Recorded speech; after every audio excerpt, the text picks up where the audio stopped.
శ్రీ సాయి రక్షా వ్రతం మొదటి అధ్యాయం. విశ్వనాథరావు కథ. పూర్వకాలంలో అహ్మద్నగర్కు 40 మైళ్ళ దూరంలో ఒక చిన్న పల్లెటూరు ఉండేది. ఆ ఊరిలో విశ్వనాథరావు అనే చెప్పులు కుట్టేవాడు ఉండేవాడు. అతడు ఒక పురిపాకలో నివసిస్తూ ఆ ఊరి మధ్యలో గల కరెంటు స్తంభం కింద పగలంతా కూర్చొని చెప్పులు కుడుతుండేవాడు. భార్య, 2 ఆడపిల్లలతో సంసార భారం మోయడం కష్టంగా ఉండేది. వచ్చే కొంత డబ్బుతోనే జీవితం సాగిస్తూ ఉండేవాడు. ఒకరోజు పని దొరికి మరొక రోజు దొరకక జీవితం గడుస్తుండేది. విశ్వనాథరావుకి సాయినాథుడంటే ఎంతో భక్తి. ప్రతినిత్యం ఆ సాయినే తలుస్తుండేవాడు. ఏ పనిలో ఉన్నా సాయినామ స్మరణలోనే గడిపేవాడు.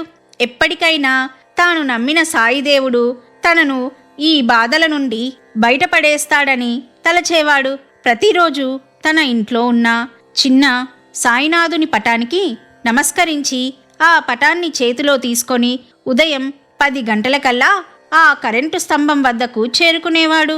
ఆ స్తంభానికి సాయినాథుని ఫోటోను వేలాడదీసి దాని కిందనే స్తంభానికి ఆనుకొని కూర్చుండేవాడు. చెప్పులు కుట్టుకోవడానికి కావలసిన సామానంతా ఒక పాత సంచిలో వేసుకొని భుజానికి తగిలించుకొని వచ్చేవాడు. సాయంత్రం 6 గంటల వరకు అక్కడే ఉండి తిరిగి సామానంతా ఆ సంచిలోనే పెట్టుకొని సాయినాథుని ఫోటోను కళ్ళకు అద్దుకొని చంకలో పెట్టుకొని తిరిగి ఇంటికి చేరేవాడు. ఈ విధంగా అతడి దినచర్య గడిచేది. ప్రతిరోజు వచ్చిన డబ్బుతో ఇంటికి వెళ్తూ కావలసిన సరుకులు కొని తీసుకెళ్లేవాడు. తాను చేసే పనికి ఎవరిని ఇంత ఇమ్మని గట్టిగా అడిగేవాడు కాదు. వాళ్ళు ఇచ్చినదే కళ్ళకు అద్దుకొని తీసుకునేవాడు. రోజులు ఇలా గడుస్తుండగా ఒకనాడు తన పని చేసుకుంటూ ఉండగా ప్రభుత్వం వారి చాటింపు వినపడింది. పేదవారి కోసం ప్రభుత్వం ఉచితంగా ఇల్లు నిర్మించి ఇస్తుందని, కావలసిన వారు రాబోయే నెల 1వ తారీఖులోపు తమ పేరు వివరాలు నమోదు చేసుకోవాలని దాని సారాంశం. ఇది విన్న విశ్వనాథరావు ఎంతో సంతోషపడ్డాడు. ఆ సాయినాథుని దయవలన తనకు ఒక చిన్నపాటి ఇల్లైనా లభిస్తే బాగుంటుందని తలచాడు. అంతకు మించిన భాగ్యం ఉండదని అనుకున్నాడు. ఆ వెంటనే మరొక మాట కూడా అతని చెవిన పడింది. పేరు నమోదు చేసుకుంటూ 300 రూపాయలు ఫీజు కట్టవలెనని కూడా ప్రకటించారు. ఇది విన్న విశ్వనాథరావుకి బెంగ పట్టుకుంది. ఎంతో కష్టపడితే తనకు రోజుకు 2 రూపాయలు లభిస్తాయి అంటే నెలకు 60 రూపాయలన్నమాట. అటువంటిది ఒక్కసారి 300 రూపాయలు ఎలా సంపాదించాలి? ఇలా తలచి విశ్వనాథరావు ఎంతో నిరాశపడ్డాడు.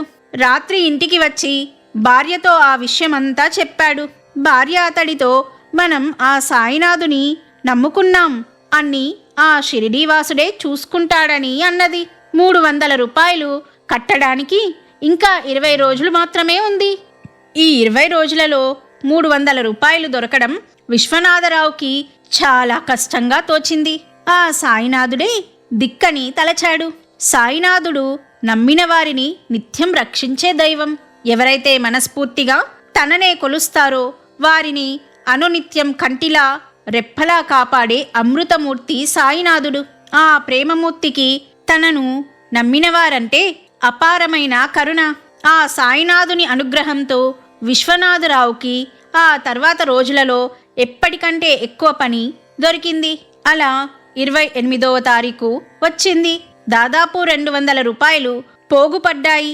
తన జీవితంతో ఇంత తక్కువ సమయంలో ఇంత డబ్బు ఎప్పుడూ రాలేదు. ఇదంతా ఆ స్వామి మహిమగా తలచాడు. అయితే ఇక 2 రోజులే ఉంది.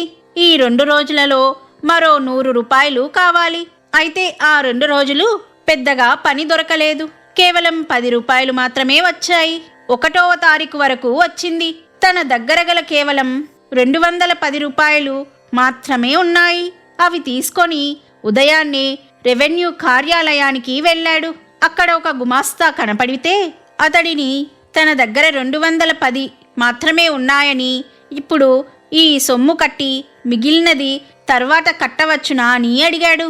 అయితే ఇది ఏమాత్రం వీలు కుదరదని, మొత్తం 300 ఈరోజు కట్టిన వాళ్ల పేరులే నమోదు చేసుకుంటానని అతడు అన్నాడు. ఇది విన్న విశ్వనాథరావు ఎంతో నిరాశ చెందాడు. మనస్సు ఏమీ తోచక ఆ ఆఫీసులోనే అటూ ఇటూ తిరిగాడు. ఏం చేయాలో పాలుపోవడం లేదు. ఇంకా కొద్ది గంటల్లో తన ఆశలన్నీ వమ్ము కావలసిందే. ఎంతో బాధతో ఆ షిరిడీనాథుణ్ణి తలుచుకుంటూ అటుగా వచ్చిన మరో 2 వ్యక్తులను ఈ విషయమే అడిగాడు. వారు కూడా ఇదే చెప్పారు. సాయంత్రం లోపు 300 రూపాయలు కట్టిన వాళ్ళకే ఇల్లు దొరుకుతుందని అన్నారు. విశ్వనాథరావుకి ఏమీ తోచక అక్కడ ఉన్న టీ దుకాణం వద్ద కూర్చొని 10 పైసలతో ఛాయ్ తాగాడు. కన్నులు మూసుకొని ఆ సాయినే ప్రార్థించాడు. స్వామి, ఇంక నాకు సొంత ఇల్లు ప్రాప్తం లేదా అని బాధపడ్డాడు. అలా 1 గంట గడిచింది. మళ్ళీ ఒకసారి ఆఫీస్లోనికి వెళ్ళి ఎవరైనా పెద్ద ఆఫీసరుని కలిసి తన గోడు చెప్పుకుందామని తలచాడు. లోపలికి వెళ్ళి ఆఫీసరుకి నమస్కరించి తన పేరు విశ్వనాథరావు అని, తాను చెప్పులు కుట్టుకుంటూ కాలం గడుపుతున్నానని చెప్పబోయాడు. వెంటనే ఆ ఆఫీసరు, ఆగు నాయనా ఆగు, ఇప్పుడే నీ తండ్రి వచ్చి నీ పేరు మీద 300 రూపాయలు కట్టి వెళ్ళాడు కదా, నీకు త్వరలోనే ఇల్లు మంజూరు అవుతుంది అని అన్నాడు. ఎంతో ఆశ్చర్యపోతూ తాను ఏదో చెప్పబోతుండగా ఆఫీసరు తన పేరున ఉన్న దరఖాస్తును 300 రూపాయల నోట్లను చూపాడు. జరిగింది విశ్వనాథరావుకి అర్థం కాలేదు. ఒక్కసారిగా ఆశ్చర్యపోయాడు. ఆఫీసరుతో ఏదో అనబోతుండగా నౌకరు వచ్చి, పదవయ్యా, పద బయటకు పద, సారుకి చాలా పనులున్నాయి, ఇందాక మీ ముసలాయన వచ్చి కట్టి వెళ్ళాడని చెప్పాడు కదా, పదమని బయటికి పంపివేశాడు. జరిగిన విషయం విశ్వనాథరావుకి అర్థమైంది. అతడి ఆనందానికి అవధులు లేవు.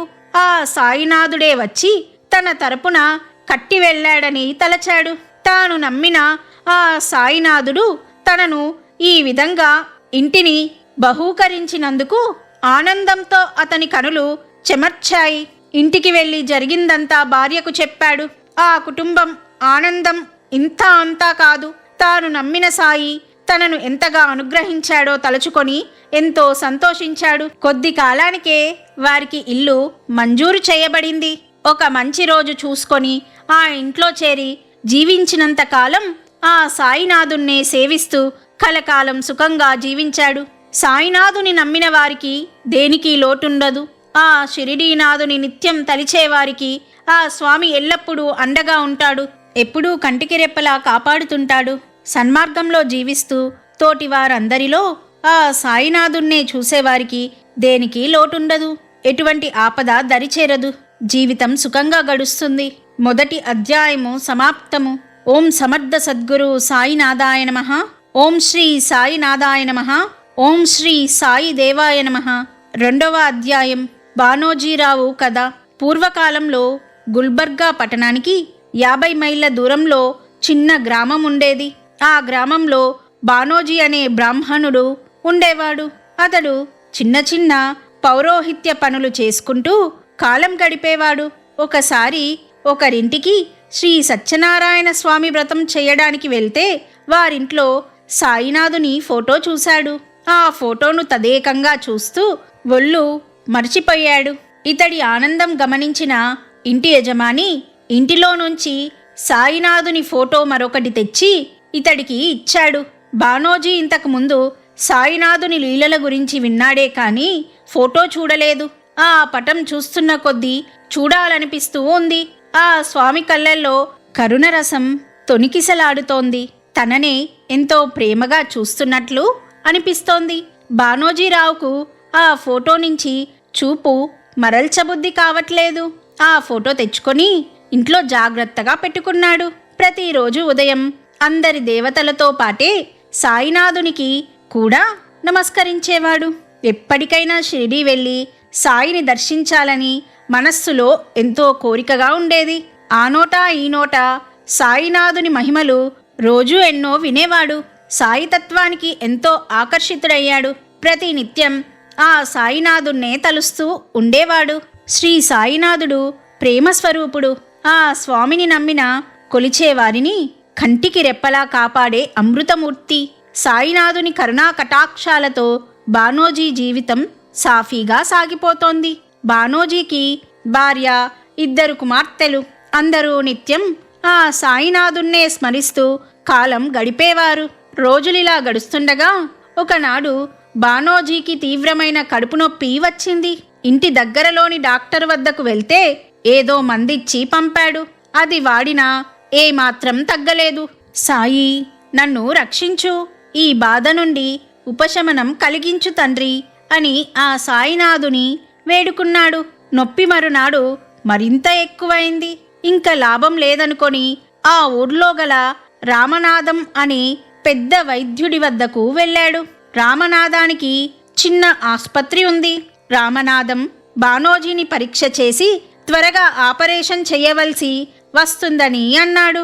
అయితే ఈ ఆపరేషన్ చేయడం తన వల్ల కాదని గుల్బర్గాలో తనకు తెలిసిన డాక్టర్ పల్నీత్కర్కు ఫోన్ చేస్తానని, అతడు 3-4 గంటలలో వచ్చి ఆపరేషన్ చేస్తాడని అన్నాడు.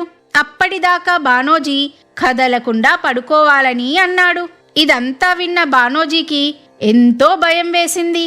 గుల్బర్గా నుంచి ఆ వైద్యుడు ఎప్పుడు వస్తాడు, ఆపరేషన్ ఎప్పుడు జరుగుతుంది అని ఎంతో ఆందోళన చెందాడు. ఇంతలో డాక్టర్ రామనాథం వచ్చి గుల్బర్గాలోని డాక్టర్ పల్నీత్కర్కు ఫోన్ చేశానని 4-5 గంటలలో వస్తాడని అన్నాడు.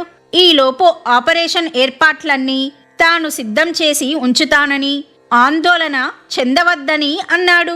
బానోజీకి నిమిషానికి నొప్పి ఎక్కువ కాసాగింది. ఆ డాక్టర్ వచ్చే వరకు తన ప్రాణం నిలుస్తుందా అన్న భయం పుట్టుకుంది. భార్య పిల్లలకు కూడా ఎంతో భయం వేసింది. నిమిషానికి ఆందోళన ఎక్కువ కాసాగింది. 2 గంటలు గడిచాయి. నొప్పి ఇంకా ఎక్కువైంది, కానీ ఇంకా ఏమాత్రం తగ్గడం లేదు. బానోజీ అటుగా వెళ్తున్న డాక్టర్ రామనాథం ముఖంలో కూడా ఆందోళన గమనించాడు. ఇక తనను ఆ సాయినాథుడే రక్షించాలని తలచి ఆ స్వామిని ప్రార్థింపసాగాడు. 4 గంటలు గడిచాయి. గుల్బర్గా నుంచి రావాల్సిన డాక్టర్ పల్నీత్కర్ జాడలేదు. డాక్టర్ రామనాథం ఎంతో ఆందోళన చెందుతూ అటు ఇటూ తిరుగుతున్నాడు. ఇంకో అరగంటలో ఆపరేషన్ చెయ్యకపోతే ఈ బ్రాహ్మణునికి ఏదైనా అపాయం జరగవచ్చునని బాధపడుతున్నాడు. ఇంతలో ఆస్పత్రి బయట ఒక జట్కా బండి ఆగింది. అందులో నుంచి ఒక మిసిమి ఛాయలో మెరిసిపోతున్న వ్యక్తి దిగాడు. తనను గుల్బర్గాలోని డాక్టర్ పల్నీత్కర్ పంపారని, ఆయనకు ఏదో అర్జెంటు ఆపరేషన్ ఉండి రాలేకపోయానని చెప్పాడు. తన పేరు డాక్టర్ కృష్ణారావు అని అన్నాడు. ముందు లోపలికి పదండి, ఏమాత్రం ఆలస్యం చేయకుండా ఆపరేషన్ చేద్దాం అని అన్నాడు. అతడిని చూసిన బానోజీ కుటుంబానికి ప్రాణం లేచి వచ్చింది. రామనాథం వచ్చిన డాక్టరుని తీసుకొని ఆపరేషన్ థియేటర్లోకి వెళ్ళాడు. 20 నిమిషాలలో ఆపరేషన్ విజయవంతంగా ముగిసింది. అందరూ ఊపిరి పీల్చుకున్నారు. గుల్బర్గా నుంచి వచ్చిన డాక్టర్ కృష్ణారావు ఆ జట్కా బండి ఎక్కి వెళ్ళిపోయాడు. డాక్టర్ రామనాథం బానోజీ దగ్గరకు వచ్చి అంతా ఆ సాయినాథుని దయ అని, సమయానికి డాక్టర్ రావడం వలన బానోజీ పెద్ద అపాయం నుంచి బయటపడ్డాడని, ఇంకా ఏ బెంగ అవసరం లేదని అన్నాడు. బానోజీ భార్యతో కూడా ఇదే చెప్పాడు. ఆ కుటుంబం సాయినాథునికి మనస్సులో ఎన్నో విధాలా నమస్కరించింది. రేపు ఉదయం దాకా విశ్రాంతి తీసుకోమని చెప్పి రామనాథం వెళ్ళిపోయాడు. ఇంతలో 1 గంట గడిచింది. హాస్పిటల్లోనికి ఉరుకు పరుగున ఒక బ్యాగుతో ఒక వ్యక్తి వచ్చాడు. తాను డాక్టర్ పల్నీత్కర్ని అని, గుల్బర్గా నుంచి ఆపరేషన్ చేయడానికి వచ్చానని అన్నాడు. వస్తూనే రామనాథంతో, డాక్టర్, నేను వస్తున్న బస్సు దారి మధ్యలో చిన్న ప్రమాదం జరిగి ఇంత ఆలస్యమైంది. ఆ పేషెంటు ఎలా ఉన్నాడో అని ఆందోళనగా ఉంది. పదండి డాక్టర్, వెంటనే ఆపరేషన్ చేద్దాం అని రామనాథంతో అన్నాడు. రామనాథం ఎంతో ఆశ్చర్యంతో, ఇదేమిటి డాక్టర్, ఇంతకుముందే మీ హాస్పిటల్ నుంచి డాక్టర్ కృష్ణారావు వచ్చి వెళ్ళాడు కదా అని అన్నాడు. ఇప్పుడు ఆశ్చర్యపడటం పల్నీత్కర్ వంతు అయింది. అదేం డాక్టర్ సాబ్, నాకు కృష్ణారావు అనే డాక్టరు ఎవ్వరూ తెలీదు. నా దగ్గరే కాదు, గుల్బర్గాలోనే ఆ పేరున్న డాక్టరు ఎవ్వరూ లేరన్నారు. అప్పుడు జరిగింది అందరికీ అర్థమైంది. తనను నమ్ముకున్న భక్తుడు బానోజీని రక్షించడానికి స్వయంగా సాయినాథుడే డాక్టర్ రూపంలో వచ్చాడు. ఈ విషయం గ్రహించిన వారందరూ సాయినాథునికి తన భక్తులపై గల ప్రేమకి ఎంతో ఆనందించారు. వారందరి కనులు ఆనందంతో చెమర్చాయి. అప్పటి నుండి వారందరూ సాయి భక్తులై ప్రతి గురువారం ఎంతో అద్భుతంగా సాయినాథుని భజనలు నిర్వహించేవారు. బానోజీ కుటుంబం అంతా జీవితమంతా సాయినాథున్నే సేవిస్తూ కలకాలం సుఖంగా జీవించారు. సాయి అద్భుతమైన కరుణామూర్తి. ఆ షిరిడీ సాయినాథుని నమ్మిన వారికి ఏ ఆపద దరిచేరదు. తలపెట్టిన అన్ని కార్యాలయందు జయం కలుగుతుంది. జీవితం శుభప్రదంగా జరుగుతుంది.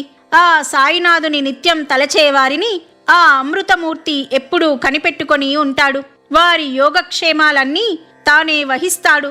ఆ సాయినాథుడు అంతటి కరుణామూర్తి. 2వ అధ్యాయము సమాప్తము. ఓం సమర్థ సద్గురు సాయినాథాయ నమః.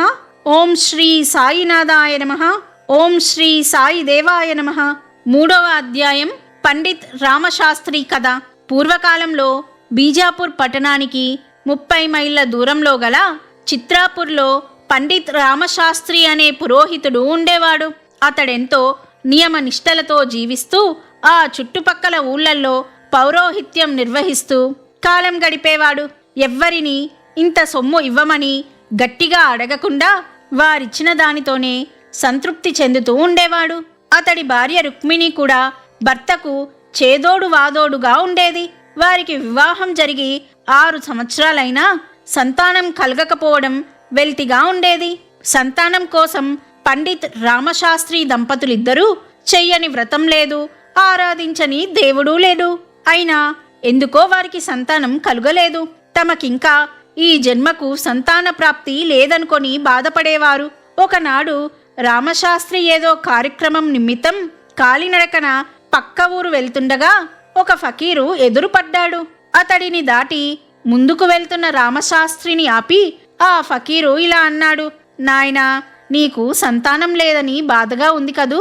నీవు శ్రీ సాయి రక్షా వ్రతాన్ని ఆచరించు. తప్పక నీకు త్వరలో సంతానం కలుగుతుంది అని అన్నాడు. ఇది విని రామశాస్త్రి ఎంతో ఆశ్చర్యపోయాడు.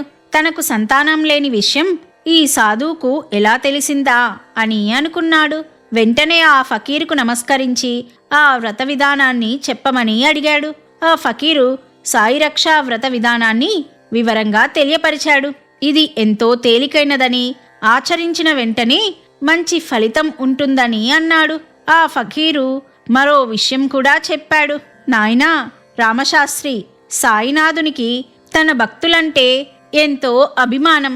మీ అందరినీ తన సొంత బిడ్డల వలె తలుస్తాడు. మీ యోగక్షేమాలు తానెప్పుడూ గమనిస్తుంటాడు. ఈ రథం ప్రశాంత మనసుతో ఆచరిస్తే రథం పూర్తి కాగానే ఆ సాయినాథుడు ఏదో ఒక రూపంలో మీ ఇంటికి వచ్చి తాను కూడా ప్రసాదం స్వీకరిస్తాడు. మీకు తెలిసిన బంధువుల రూపంలోనో, లేదో ఏదైనా అపరిచిత వ్యక్తి రూపంలోనో, లేకపోతే కుక్కగానో, పిల్లిగానో, ఏ క్రిమికీటకాల రూపంలోనో, పక్షి రూపంలోనో, ఇలా ఏదో ఒక రూపంలో వచ్చి ప్రసాదం తప్పక స్వీకరిస్తాడు. ఎంతో ప్రశాంత మనసుతో ఆ సాయినాథున్నే స్మరిస్తూ వ్రతం చేసిన వారింటికి తాను తప్పక వచ్చి ప్రసాదం స్వీకరిస్తాడు అని చెప్పాడు. రామశాస్త్రి ఆ సాధువుకు నమస్కరించి ముందుకు సాగి పక్క ఊరు వెళ్ళి అక్కడ జరిగే నామకరణ మహోత్సవం చక్కగా జరిపించాడు. ఆ రోజు ఎప్పటికంటే ఎక్కువ సంభావన లభించింది. తిరిగి ఇంటికి రాగానే భార్య రుక్మిణికి ఫకీరు తనని కలవడం, సాయి రక్షా వ్రతం విధానం చెప్పడం వివరించాడు. ఆమె కూడా ఎంతో సంతోషపడింది. ఆ సాయినాథుడే తమను అనుగ్రహించడానికి ఆ ఫకీరు రూపంలో వచ్చాడని రామశాస్త్రి దంపతులు తలచారు. మరునాడే వారి బంధువులను, చుట్టుపక్కల వారిని పిలిచి ఎంతో చక్కగా ఆ సాయినే స్మరిస్తూ శ్రీ సాయి రక్షావ్రతం ఆచరించారు. ఆ వ్రత ఫలితంగా తరువాత నెలలోనే రుక్మిణి గర్భం దాల్చి పండంటి పిల్లవాడిని ప్రసవించింది. సాయినాథుని అనుగ్రహంతో పుట్టడం చేత సాయిరాం అని పేరు పెట్టారు. సాయిరాం పెరిగి పెద్దవాడై 5వ తరగతిలోనికి వచ్చాడు. రోజులిలా గడుస్తుండగా ఒకనాడు రామశాస్త్రికి బీజాపూర్ నుంచి ఆ శనివారం నాడు ఒక ధనవంతుని ఇంట్లో అన్నప్రాసన కార్యక్రమం నిర్వహించడానికి కబురు వచ్చింది. ఆ రోజుల్లో వీరి ఊరు మీదుగా బీజాపూర్ వెళ్ళడానికి ఉదయం 6 గంటలకు ఒక బస్సు ఉండేది. తరువాత మళ్ళీ సాయంత్రం అదే బస్సు తిరిగి ఈ ఊరు మీదుగా వెళ్ళేది. శనివారం రాగానే రామశాస్త్రి ఉదయాన్నే లేచి సంధ్యావందన కార్యక్రమాలు పూర్తి చేసుకొని కావలసిన సామాను సర్దుకొని 5 గంటలకే ఇంట్లో నుంచి బయలుదేరాడు. బీజాపూర్ వెళ్లే బస్సు ఊరి బయట రోడ్డు మీద ఆగుతుంది. అక్కడికి ఊరిలో నుంచి ఒక అరగంట కాలినడక రామశర్మ సంచి భుజం మీద వేసుకొని వడివడిగా నడవసాగాడు. కొంత దూరం వెళ్ళగానే ఆ రోజు కనపడిన సాధువు మరలా కనపడ్డాడు. రామశాస్త్రి వెంటనే అతడికి నమస్కరించి ఆ స్వామి చెప్పినట్లుగానే శ్రీ సాయి రక్షావ్రతం తాను చేశానని, పిల్లవాడు కలిగాడని చెప్పాడు. తాను త్వరగా వెళ్ళాలని చెప్పి ఆ ఫకీరుకు నమస్కరించి ముందుకు నడిచాడు. కాని ఆ ఫకీరు మాత్రం రామశాస్త్రిని ఆపి, ఆ రోజు వ్రతం ఎలా జరిగింది? ప్రతి సంవత్సరం వ్రతం చేస్తున్నారా? పిల్లవాడికి పేరు ఏం పెట్టారు? ఇలా ఒకదాని వెనుక మరొకటి ఎన్నో ప్రశ్నలు వేశాడు. రామశాస్త్రి అన్నిటికీ సమాధానం చెప్పాడు. మనస్సులో ఒక ప్రక్క ఆ బస్సు ఎక్కడ తప్పిపోతుందోనని ఆందోళనగా ఉంది. అందున బీజాపూర్లో ధనవంతుడి ఇంట కార్యక్రమం మామూలు కంటే 4 రూపాయల సంభావన ఎక్కువగా దొరుకుతుంది కదా అనే ఆలోచన. ఈ ఫకీరు మాత్రం తనను వదలడం లేదు. ఒక ప్రశ్నకు సమాధానం చెబితే వెంటనే మరొక ప్రశ్న సంధిస్తున్నాడు. రామశాస్త్రికి కొంచెం చిరాకుగా అనిపించింది. ఈ విధంగా 20 నిమిషాలు గడిచాయి. అప్పుడు ఆ ఫకీరు రామశాస్త్రిని వదిలి చిరునవ్వుతో వెళ్ళిపోయాడు. రామశాస్త్రి నడక వేగం పెంచి వడివడిగా నడుస్తూ ఊరు బయట రోడ్డు వద్దకు వచ్చాడు. ఒక్క క్షణంలో రోడ్డు వద్దకు చేరుతుండగా తాను ఎక్కవలసిన బీజాపూర్ బస్సు వెళ్ళిపోవడం కనిపించింది. రామశాస్త్రి ఎంతో నిరాశపడ్డాడు. అయ్యో, ఇంకా ఈ కార్యక్రమానికి వెళ్ళలేను కదా అని చింతించాడు. ఆ ఫకీరు కనపడి ఏవేవో మాట్లాడడం వలన ఇంత ఆలస్యమై ఈ బస్సు తప్పిపోయింది. బీజాపూర్లో ధనవంతుడు ఎంత డబ్బు ఇచ్చేవాడో కదా అనుకుంటూ నిరాశ నిస్పృహలతో వెనుదిరిగాడు. ఇంటికి వచ్చి భార్యకు జరిగినదంతా చెప్పాడు. ఇంతలో ఉదయం 10 గంటలయింది. ఇంతలో పక్క ఇంట్లో నుంచి ఏడుపు వినిపించింది. ఏమిటా అని వెళ్లి చూశారు. తాను ఎక్కకుండా తప్పిపోయిన బస్సు ఊరి బయటకు వెళ్ళగానే పక్కన ఉన్న కాల్వలో పడిపోయిందట. దాదాపు 10 మంది అక్కడికక్కడే మరణించారని, కొంతమందికి తీవ్ర గాయాలయ్యాయని తెలిసింది. పక్క ఇంటి వాళ్ళ కుమారుడు తీవ్ర గాయాలై ఆసుపత్రిలో ఉన్నాడని వీరికి కబురు వచ్చింది. ఈ విషయం తెలిసి ఈ కుటుంబం అంతా ఎంతో ఆందోళనలో ఉన్నారు. రామశాస్త్రి దంపతులకు జరిగినదంతా అర్థమైంది. ఫకీరు రూపంలో వచ్చి తనను ఆ ఆపద నుండి కాపాడింది సాయినాథుడేనని గ్రహించాడు. తనను ఆ బస్సు ప్రమాదం నుంచి తప్పించడానికే తన దారికి అడ్డం వచ్చి అనేక ప్రశ్నలు వేసి అంతసేపు తనను ఆపాడని గ్రహించాడు. సాయి, నీ వెంతటి కరుణామయుడవు తండ్రి. నిన్ను అనవసరంగా నిందించాను. నా ప్రాణాలు కాపాడడం కోసం నన్ను ముందుకు పోనీకుండా అడ్డుకున్నావు. నిన్ను విసుక్కున్నందుకు క్షమించు తండ్రి. నా అపరాధం మన్నించు తండ్రి అని ఆ దంపతులిద్దరూ సాయినాథుని పరిపరి విధాల వేడుకున్నారు. అప్పటి నుండి ప్రతి గురువారం నాడు ఆ దంపతులిద్దరూ శ్రీ సాయి రక్షావ్రతం ఆచరిస్తూ ఎల్లప్పుడూ సాయినే సేవిస్తూ కాలం గడిపారు. జీవించినంత కాలం సుఖంగా జీవించి చివరన ఆ సాయినాథునిలోనే ఐక్యమైనారు. షిరిడీ సాయి అంతటి అమృతమూర్తి. ప్రతిరోజు ఒక్కసారైనా సాయినామస్మరణ చేస్తే చాలు, ఆ స్వామి ఆ కుటుంబాన్ని తప్పక ఆదుకుంటాడు. ఎటువంటి ఆపదలు రాకుండా కాపాడతాడు. జీవితం శుభప్రదంగా జరిగేలా అనుగ్రహిస్తాడు. 3వ అధ్యాయము సమాప్తము. ఓం శ్రీ సమర్థ సద్గురు సాయినాథాయ నమః. ఓం శ్రీ సాయినాథాయ నమః. ఓం శ్రీ సాయి దేవాయ నమః. 4వ అధ్యాయం ఆనందరావు కథ. పూర్వకాలంలో మహారాష్ట్రలోని షోలాపూర్కు 40 మైళ్ళ దూరంలో ఒక పల్లెటూరు ఉండేది. ఆ ఊరిలో ఆనందరావు అనే బట్టలు నేసే వ్యక్తి ఉండేవాడు. భార్య సక్కుబాయి కూడా భర్తకు నేత పనిలో ఎంతో సహాయపడుతూ ఉండేది. ఆ వీధి మొత్తం ఆనందరావు అన్నాదమ్ముల కుటుంబాలే నివసించేవి. అందరూ బట్టలు నేసే వృత్తిలోనే ఉండేవారు. ఆనందరావు దంపతులకు జీవితం సాఫీగా గడిచిపోతున్నప్పటికీ సంతానం లేని వెలితి ఉండేది. మిగిలిన అన్నదమ్ములందరికీ పిల్లలు కలిగినప్పటికీ వీరికి మాత్రం వివాహం జరిగి 9 సంవత్సరాలైనా ఇంకా సంతానం కలుగలేదు. సంతానం కోసం ఎన్నో నోములు వ్రతాలు చేసినా ఫలితం లేకపోయింది. ఒకనాడు వారికి అహ్మద్నగర్ నుంచి వచ్చిన ఒక వ్యాపారి ద్వారా శ్రీ సాయి రక్షావ్రతం గురించి తెలిసింది. ఆ వారంలో వచ్చిన గురువారం నాడే ఆనందరావు దంపతులు సాయి రక్షావ్రతం ఆచరించారు. సాయిని స్మరిస్తూ తమకు సంతానం ప్రసాదించవలసిందిగా వేడుకున్నారు. భక్తవత్సలుడైన సాయినాథుని కరుణతో వారికి చక్కటి మగపిల్లవాడు పుట్టాడు. అతడికి సాయి కృష్ణ అని పేరు పెట్టారు. పిల్లవాడు పుట్టినందుకు ఆనందించారు. కానీ అతడికి పుట్టుకతోనే మూగతనం. ఇందుకు వారెంతో బాధపడ్డారు.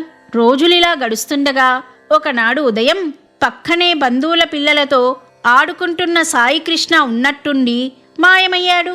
గంటలు గడుస్తున్నా అతని జాడ తెలియలేదు. పిల్లవాడు ఎక్కడికి వెళ్ళాడో అర్థం కాక ఆనందరావు దంపతులు అన్నదమ్ములతో కలిసి చుట్టుపక్కల వీధులన్నీ వెతికారు. ఎక్కడా కనపడలేదు. నోటి మాట కూడా రాదు. ఏమీ చెప్పలేడు. ఏమైపోయాడా అని వారెంతో ఆందోళన చెందారు. ఊరంతా వెతికినా ఎక్కడా సాయికృష్ణ కనపడలేదు. అప్పటికి మధ్యాహ్నం 2 గంటలవుతుంది. పిల్లవాడు ఏమయ్యాడో, ఏమన్నా తిన్నాడో లేదోనని తల్లిదండ్రులకు ఎంతో కంగారు, ఆందోళన కలిగింది. ఆకలేస్తే కావాలని చెప్పడం కూడా తెలియదు. ఎంతో అమాయకంగా ఉంటాడు. ఎటు వెళ్ళాడో, ఎలా ఉన్నాడో అని ఎంతో బాధపడ్డాడు. ఆ ఊరిలో తెలిసిన వారందరికీ ఈ విషయం చెప్పారు. ఇంతలో దూరంగా ఒక వ్యక్తి పక్కనే చేయి పట్టుకొని నడిచి వస్తున్న సాయి కృష్ణ కనపడ్డాడు. ఒక్క పరుగున అతడి వద్దకు వెళ్ళి పిల్లవాడిని కౌగలించుకున్నారు. సాయి కృష్ణను తీసుకొని వచ్చిన వ్యక్తితో ఆనందరావు ఇలా అన్నాడు. నాయనా, నీకెలా కృతజ్ఞతలు చెప్పాలో తెలియడం లేదు. ఈ పిల్లవాడు అసలే మూగవాడు. ఉదయం నుంచి ఎటు వెళ్ళాడో తెలియక కంగారు పడుతున్నాం అని ఇంకా ఏదో చెబుతుండగా ఆ వ్యక్తి ఇలా అన్నాడు. ఆగండి ఆగండి, ఈ పిల్లవాడు మూగ ఏంటి, చక్కగా మాట్లాడుతుంటేను అని అన్నాడు. అంతేకాక తాను పక్క ఊరి జమీందారు ఇంట్లో గుమస్తానని, జమీందారు నేడు పెద్ద ఎత్తున సాయి రక్షావ్రతం చేశాడని చెప్పాడు. అక్కడకు వచ్చిన అనేక మందిలో ఈ పిల్లవాడు కూడా ప్రసాదం తీసుకున్నాడని, అటు తరువాత తన ఊరి పేరు, తన తల్లిదండ్రుల పేర్లు చెప్పితే తాను ఇతడిని ఇలా తీసుకువచ్చానని అన్నాడు. ఇదంతా విన్న ఆనందరావు దంపతులు ఆశ్చర్యపోయారు. ఇంతలో సాయికృష్ణ తల్లిదండ్రులతో ఇలా అన్నాడు. నానా, నేను ఉదయం ఇక్కడ ఆడుకుంటున్నప్పుడు ఒక ఫకీరు వచ్చారు. అతను ఎంత బాగా ఉన్నాడనుకున్నావు? నన్ను తనతో పాటు రమ్మని అన్నాడు. నేను ఏమీ ఆలోచించకుండా, ఏ భయం లేకుండా అతడి వెంట వెళ్ళాను. అతడు నన్ను పక్క ఊరు తీసుకువెళ్ళి అక్కడ జమీందారు ఇంటి వద్ద వదిలి ఎటో వెళ్ళిపోయాడు. ఫకీరు కోసం అటు ఇటు చూస్తుండగా అక్కడ జమీందారు గుమస్తా ఏదో ప్రసాదం ఇస్తుంటే నేను కూడా తీసుకున్నాను. అంతే, అది నోట్లో వేసుకున్న వెంటనే నాకు మాటలు వచ్చాయి అని వివరంగా చెప్పాడు. ఆ వచ్చిన ఫకీరు సాయినాథుడు తప్ప మరొకరు కాదని ఆనందరావు దంపతులు గ్రహించారు. తమను అనుగ్రహించి తమ పిల్లవానికి మాటలు తెప్పించినందుకు ఎంతో ఆనందపడ్డారు. అప్పటి నుంచి ప్రతి గురువారం నాడు శ్రీ సాయి రక్షావ్రతం ఆచరిస్తూ కలకాలం సుఖంగా జీవించారు. శ్రీ సాయినాథుడు ఎంతో భక్తవత్సలుడు. తనను నమ్మిన వారిని నిత్యం కంటికి రెప్పలా కాపాడే అమృతమూర్తి. సాయినాథుని నమ్మిన వారికి ఏ ఆపద దరిచేరదు. తలపెట్టిన పనులన్నిటిలోనూ జయం కలుగుతుంది. జీవితం శుభప్రదంగా గడుస్తుంది. 4వ అధ్యాయము సమాప్తము. ఓం శ్రీ సమర్థ సద్గురు సాయినాథాయ నమః. ఓం శ్రీ సాయినాథాయ నమః. ఓం శ్రీ సాయి దేవాయ నమః. 5వ అధ్యాయం బీరప్ప కథ. పూర్వకాలంలో బీదరు పట్టణానికి 40 మైళ్ళ దూరంలో గల పల్లెటూరులో బీరప్ప అనే గొర్రెల కాపరి ఉండేవాడు. బీరప్ప ఏమీ చదువుకోనప్పటికీ ఎంతో సంస్కారంతో, మంచితనంతో, చక్కటి నడవడికతో ఉండేవాడు. ప్రతిరోజు తన యజమాని నుంచి గొర్రెలు తీసుకొని వెళ్ళి ఊరి బయట పచ్చిక బయళ్లలో పగలంతా తిప్పి సాయంత్రం ఇంటికి తీసుకువచ్చేవాడు. ఇంటి వెనుకన ఉన్న దొడ్లో అన్నిటినీ కట్టేసి ఇంటికి చేరేవాడు. మరలా ఉదయమే వచ్చి వీటిని తోలుకొని వెళ్ళేవాడు. ఇది ఇతని దినచర్య. బీరప్పకి ఇంకా వివాహం కాలేదు. యజమాని గోవాంకర్ ఇచ్చే నెల జీతంతో కాలం గడిపేవాడు. బీరప్ప యజమాని గోవాంకర్కు ఇంకా ఎన్నో వ్యాపారాలు ఉండేవి. ఎంతో ధనం సంపాదించినప్పటికీ అతడికి ఇంకా పీనాసితనం పోలేదు. తన దగ్గర పనిచేసే నౌకర్లకు పండుగలప్పుడు 2 రూపాయలు ఇవ్వడానికి కూడా ఎంతో ఆలోచించేవాడు. అయితే ప్రతి మంగళవారం హనుమాన్ ఆలయానికి వెళ్ళేవాడు. ప్రతి గురువారం సాయి భజన చేసేవాడు. భజనలో తన కుటుంబం తప్ప మరెవ్వరినీ ఇంట్లోకి రానిచ్చేవాడు కాదు. రోజులిలా గడుస్తుండగా ఒకనాడు బీరప్ప ఎవరో భక్తులు సాయినాథుని పెద్ద ఫోటో ఒక దానిని తీసుకొని గోవాంకర్కు బహుమానంగా ఇవ్వడానికి తీసుకురావడం చూశాడు. బీరప్ప సాయినాథుని ఫోటో చూడడం అదే మొదటిసారి. అప్పటిదాకా ఎప్పుడూ చూసి ఉండలేదు. ఆ సాయినాథుని చిత్రపటం బీరప్పను ఎంతగానో ఆకట్టుకున్నది. చిరునవ్వు నవ్వుతున్న ఆ సాయినాథుని చిత్రం బీరప్ప హృదయంలో ముద్ర వేసుకున్నది. ఎప్పుడూ ఆ చిత్రాన్ని మనసులో తలచుకునేవాడు. రోజు గొర్రెలు తోలుకెళ్తున్నాడే కాని బీరప్ప మనసంతా ఆ సాయినాథుని మీదే ఉండేది. ఆ సాయిలో ఉన్న ఆకర్షణ అంతటిది. ఎవరినైనా తన వైపు తిప్పుకునే దివ్యమూర్తి షిరిడీనాథుడు. బీరప్పకు తర్వాత స్నేహితుల ద్వారా సాయి గురించి తెలిసింది. అప్పటి నుంచి బీరప్పలో సాయినాథునిపై భక్తి ఇంకా పెరిగింది. ప్రతిరోజు ఆ స్వామి ధ్యానంలోనే మునిగి తేలేవాడు.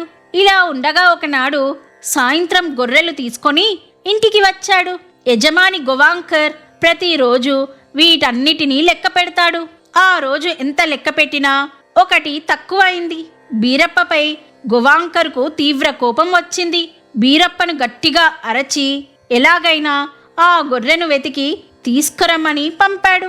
బీరప్ప రాత్రంతా చీకట్లో పడి ఊరి బయటంతా వెతికాడు. కాళ్లల్లో ముళ్ళు గుచ్చుకొని ఎంతో బాధ కలిగింది. చీకట్లో ఎక్కడ నడుస్తున్నాడో తెలియక నానా యాతన పడ్డాడు. ఈ గొర్రెను తీసుకువెళ్ళకపోతే యజమాని తనను ప్రాణాలతో వదలడని భయపడ్డాడు. రాత్రంతా వెతికినా గొర్రె ఎక్కడా కనపడలేదు. ఉదయం యజమాని ఇంటికి చేరి ఎంత వెతికినా గొర్రె దొరకలేదని చెప్పాడు.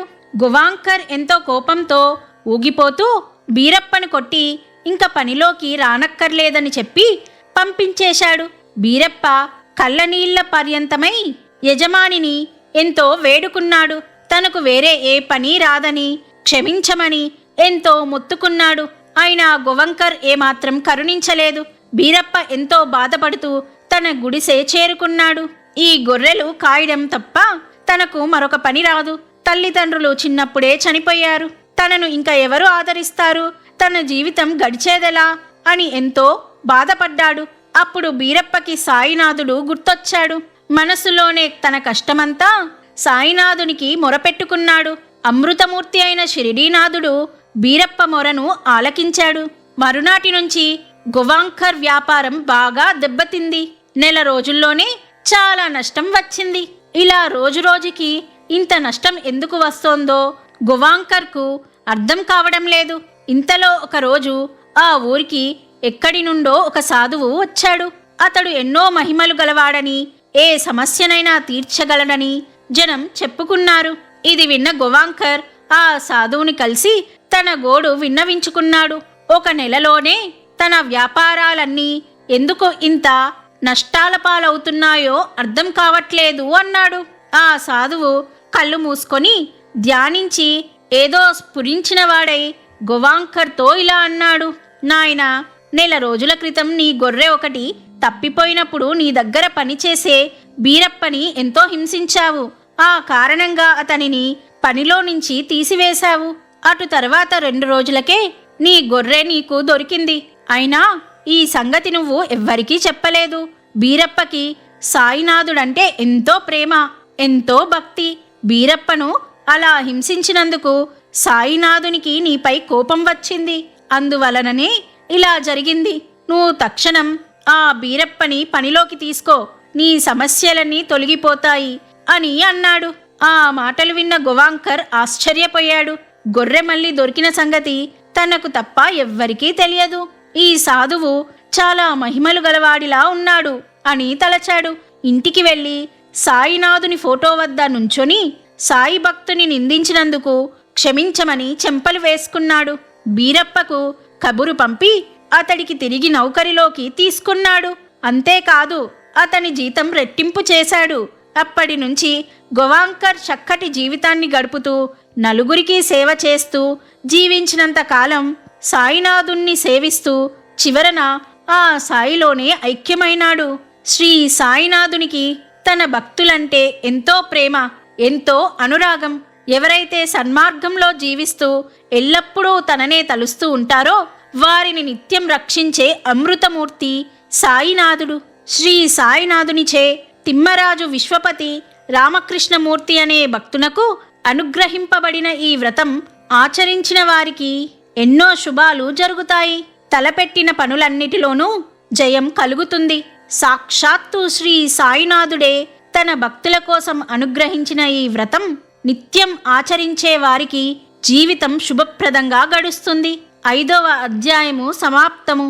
ఓం సమర్థ సద్గురు సాయినాథాయ నమః. ఓం శ్రీ సాయినాథాయ నమః. ఓం శ్రీ సాయి దేవాయ నమః.